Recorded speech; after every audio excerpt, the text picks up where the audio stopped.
Romo, terkait yang sedang viral, banyak biksu-biksu dari Thailand itu berjalan kaki menuju Candi Borobudur. Bisa dijelaskan Romo maksud dan tujuan mereka tuh apa gitu? Iya.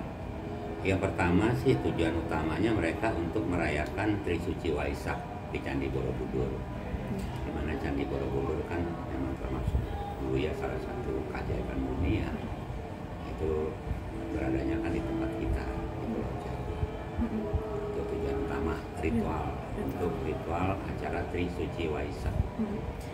Sebenarnya ritual itu ada namanya ya, namanya Tudo ya Romo ya. Bukan namanya Tudo, biku tudong. Biku Tudong. Ya itu rombongan, sebenarnya rombongan para biku kan, bukan sendiri.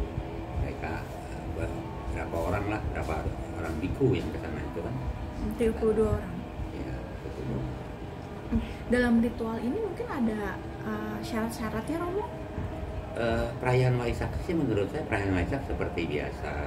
Setiap tahun di Candi Borobudur kan kita mengadakan perayaan Waisak, menyambut detik-detik Waisak. Artinya ketika Pangeran Siddhartha mencapai kesempurnaan itu di bulan Waisak pas purnama penuh.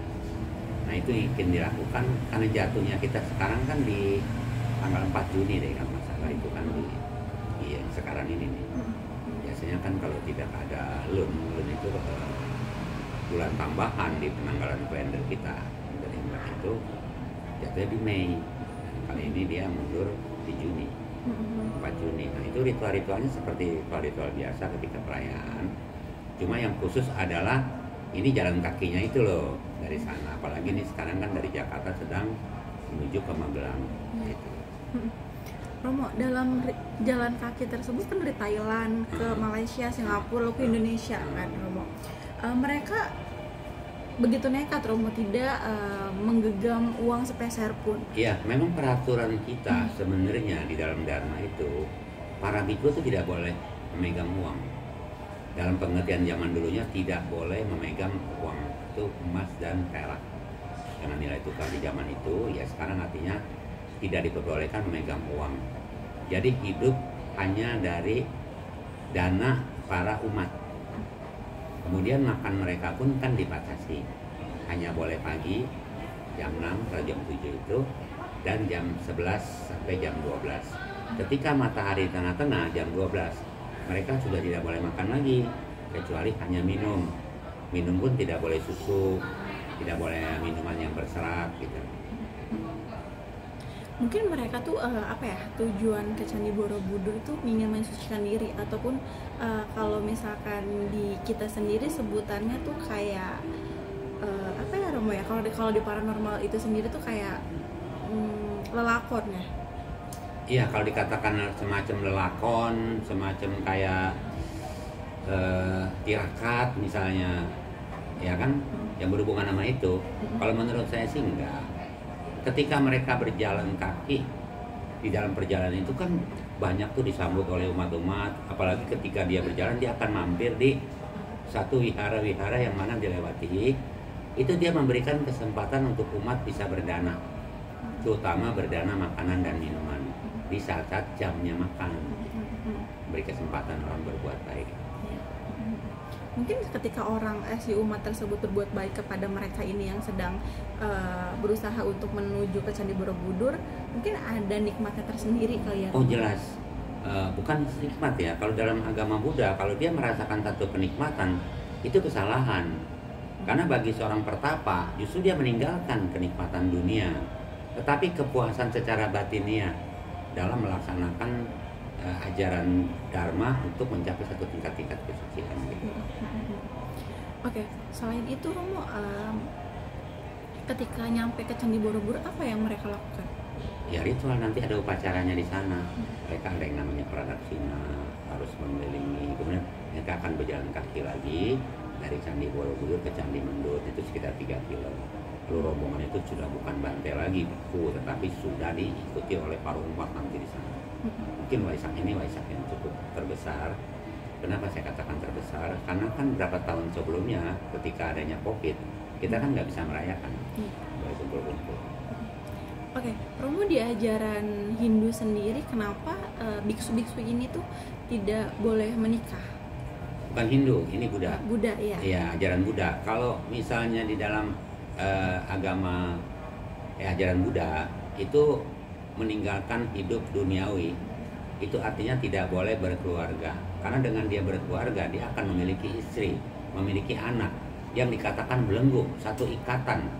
Bagaimana dia bisa bermeditasi dengan tenang, mencapai tingkat-tingkat kesucian kalau dia masih pikirin anaknya bagaimana, istrinya bagaimana. Makanya para biku kan tidak punya pekerjaan, tidak mencari, hanya berdiam di wihara, melakukan ritual, melayani umat, blessing lah, pemberkatan lah, bacakan paritah lah, dan hidup betul-betul hanya dari umat. Wihara pun umat yang bangunin untuk beliau, untuk para biku itu. Romo mungkin baru tahun ini ya, maksudnya biksu-biksu dari Thailand tuh emang berniat untuk datang ke Indonesia dan tujuannya ke Candi Borobudur. Iya betul. Ada apa sih Romo? Iya, kayaknya baru tahun ini. Kalau untuk hal seperti itu sih kita tidak tahu ya. Karena plan itu artinya niat-niat yang mereka laksanakan itu, apakah kalau kita berbicara firasatnya, wangsitnya, apa yang dapat petunjuk dari para biku itu. Nah, ini orang bertapa ya, orang bermeditasi tiba-tiba ada muncul ilham.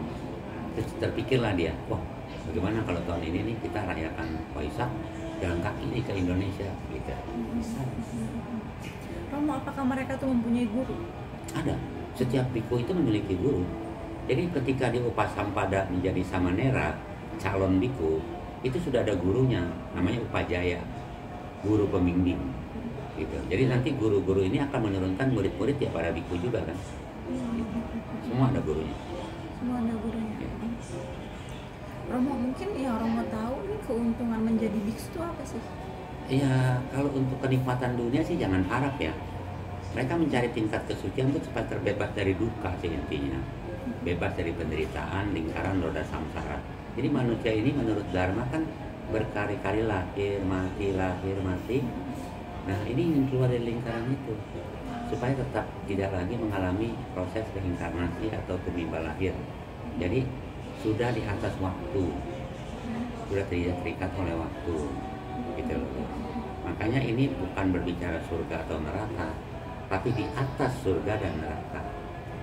Kita kan hidup masih yin yang ya, hitam putih, baik buruk, benar salah, ya lahir mati, surga neraka. Ini para biku itu enggak, dia mau di atas daripada dualisme itu, dualitas itu kan. Nah Romo, tadi sebelum kita memulai wawancara Romo bilang bahwasannya si biksu-biksu ini tuh berjalan juga mereka harus fokus ya. Oh ya, namanya cangkamana atau dalam meditasi kita tuh ada meditasi berjalan. Ketika dia pada saat berjalan, dia tuh juga berkonsentrasi. Ya, karena meditasi kita tuh ada 4 cara. Meditasi bisa dilakukan dengan berdiri, duduk, berjalan, dan berbaring. Salah satunya berjalan. Gitu. Kadang-kadang kita ini suka tidak sadar kalau ketika berjalan mana yang melangkah, kanan atau kiri, ketika mengangkat, menginjak dan sebagainya, kita kan nggak penuh konsentrasi. Nah, mungkin dengan cara mereka begitu, mereka juga akan fokus berjalan dalam posisi meditasi. Romo, apakah seorang biksu tuh bisa aja melanggar sebuah peraturan yang udah dibuat? Bisa. Biku itu ada 227 sila aturan yang harus dijalankan. Dan ketika dia melakukan pelanggaran, itu ada pelanggaran berat yang menyebabkan dia dikeluarkan dari seorang anggota sangga atau biku, atau hanya peringatan, atau hanya ditegur. Gitu. Romo, biasanya Romo sendiri merayakan Waisak.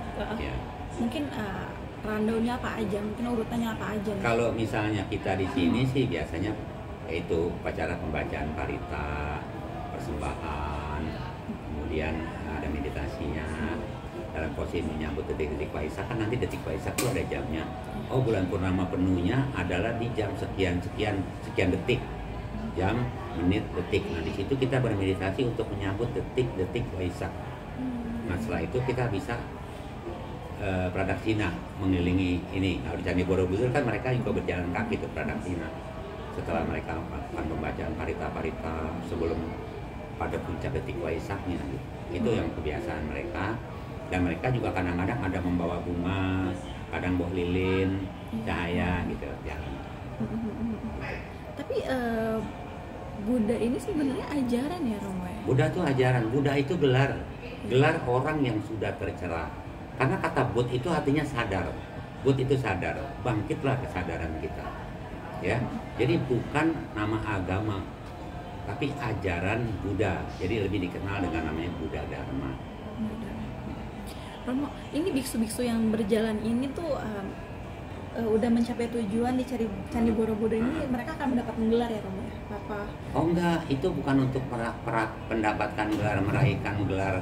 Ketika dia udah mencapai sampai di Borobudur jalan kaki itu, dia mendapatkan sertifikat atau gelar, enggak. Jadi biku itu menambah pangkatnya itu dari kelamaannya.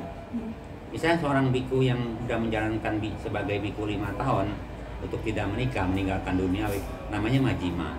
Nanti 10 tahun kemudian disebutnya tera, 20 tahun kemudian disebut mahatera. Dari situ, dari lamanya mereka menjadi anggota sangga, maka disebut, kalau biku ketemu ditanya, udah berapa wasa? Udah berapa lama menjadi biku? Oh 10 wasa, jadi namanya tera gitu. Tapi tingkat paling tertinggi tuh namanya apa? Ya mahatera, mahatera tuh senior. Kadang-kadang kalau di Thailand kan disebutnya lumpo. Lumpo itu berarti udah biku yang cukup senior lah. Bisa 30, 40 tahun, 50 tahun jadi biku biasanya. Mereka sebutnya lumpo. Romo, kenapa candi sendiri, candi terbesar tuh ada di Indonesia Romo? Mungkin ada sejarahnya Romo tahu? Ya sejarahnya ya zaman itu, namanya dulu itu kan Indonesia ini kan agama tertuanya kan Hindu Buddha.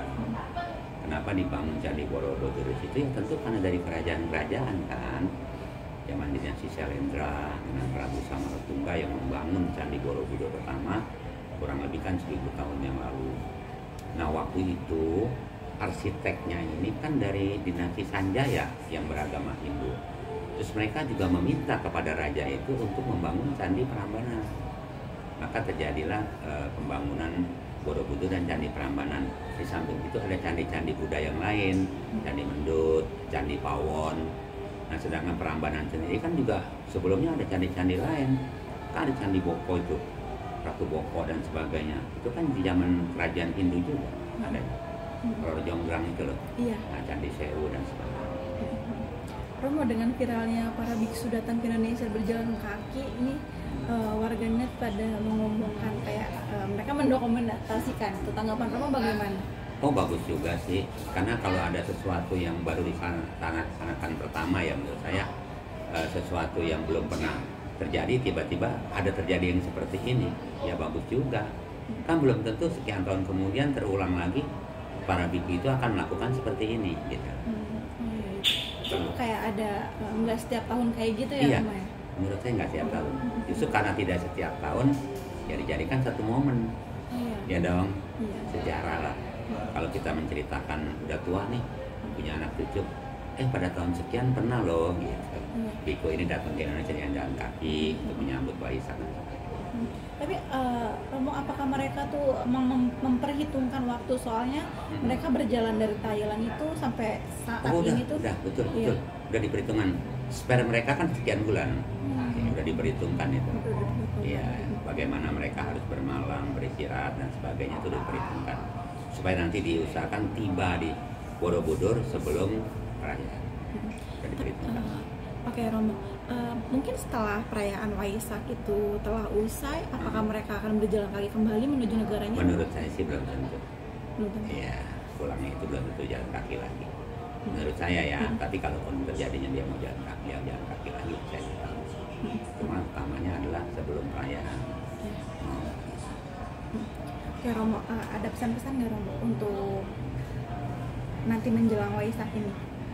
Ya pesannya sih kita menjalankan Waisak dengan tidak terlalu wah lah, yang hening, yang memang benar-benar dihikmat, penuh hikmat gitu loh. Jadi lebih ke sisi rohaninya lah, rohaninya yang lebih dipentingin daripada kita berkata untuk perayaan itu lebih ke hura-huranya.